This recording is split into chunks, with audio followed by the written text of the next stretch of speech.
Le joli mot du jour, aujourd'hui, pusillanime. Chers amis des jolis mots, c'est à pas de loup que je viens vous souhaiter le bonjour, car je ne voudrais surtout pas déranger.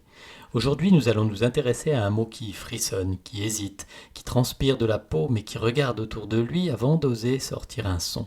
Un mot qui tremble rien qu'à l'idée d'être prononcé. Un mot qui, à lui tout seul, semble demander « On est obligé ?» Voici venir pusillanime. Et déjà j'entends les réactions. Pusillanime, ça veut dire quoi? Un petit animal?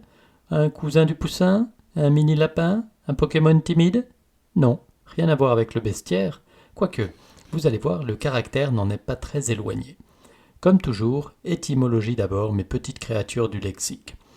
Pusillanime vient du latin pusillus, tout petit, minuscule, et animus, âme, courage. Autrement dit, qui a une petite âme.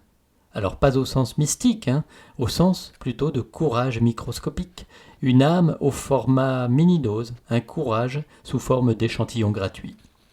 Le pusillanime, historiquement, c'est celui qui manque d'audace, de résolution, qui se débine au premier coup de vent, qui hésite à dire bonjour de peur qu'on lui réponde. Une sorte de chevalier errant, mais qui n'ose pas sortir de l'auberge. Passons à la définition moderne.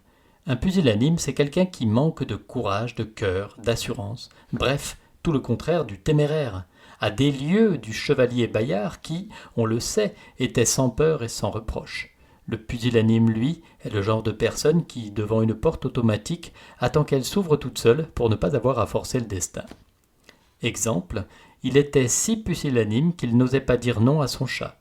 Ou bien, une décision aussi importante, trop risquée pour son tempérament pusillanime. Oui, même pour choisir une pizza, certains hésitent jusqu'à l'épuisement. Le mot porte en lui une musicalité presque moqueuse. Pusillanime, on dirait la progression d'un souffle qui renonce à la fin. Il commence fort, puis, oh, finalement non, parfaitement dans son thème. En guise de synonyme, timoré, couard, frileux, pleutre, oh, celui-là fait mal, craintif. Et des antonymes à présent, intrépide, vaillant, bravache, parfois trop d'ailleurs. Mais avouez-le, chers auditeurs, nous avons tous au fond de nous un petit côté pusillanime. Ce moment où on préfère ne pas dire, ne pas faire, ne pas tenter, parce qu'on se dit que ça peut mal tourner, ou qu'on n'a pas mis les bonnes chaussettes, ou que Mercure n'est pas aligné avec la Lune ou Vénus. Oui, on trouve toujours une bonne ou mauvaise excuse pour ne pas oser faire. Alors question du jour, délicatement, sans brusquer personne. Quand avez-vous été pusillanime pour la dernière fois? En n'osant pas rappeler quelqu'un, une prétendante par exemple? En évitant une conversation trop engageante? En reculant d'un pas pendant qu'on demandait des volontaires? Quant à moi, je file avant que mon propre courage ne fonde comme neige au soleil.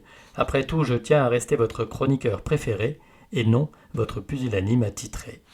Alors à très vite donc pour un nouveau joli mot du jour, où nous serons, je l'espère, un peu plus hardis.